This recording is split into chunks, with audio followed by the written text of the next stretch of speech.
Have you noticed that some aircraft have their propellers in the front, while others have their propellers in the back? Some aircraft even have propellers in both the front and back.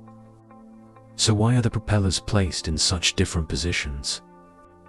First, consider the design of the forward propeller.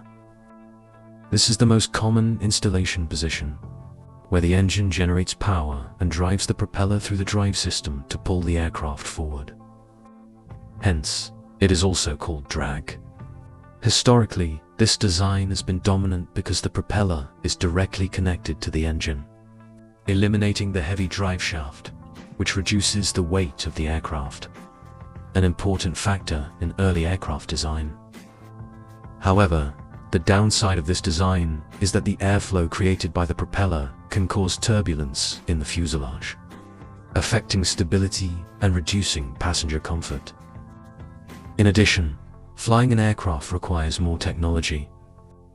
In contrast, the rear engine and propeller are located at the tail of the aircraft and work by pushing the aircraft forward, hence the name push. This arrangement helps stabilize the flight because the airflow from the propeller does not affect the flight.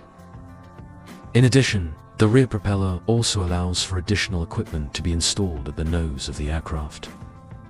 Many drones today use a rear propeller design.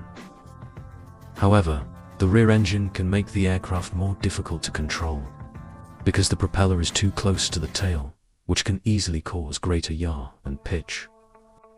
Finally, we have aircraft with propellers at both the front and rear, combining both front drag and rear thrust, called push-pull. This is a unique design and is not common in the history of aviation.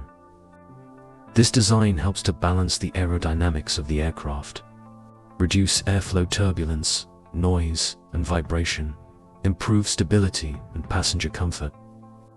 However, the disadvantage is that the technology is complex and the maintenance cost is higher. In short, no matter where the propeller is placed, there are clear advantages and disadvantages. The propeller installation location is chosen by the designers based on specific needs and best usage scenarios.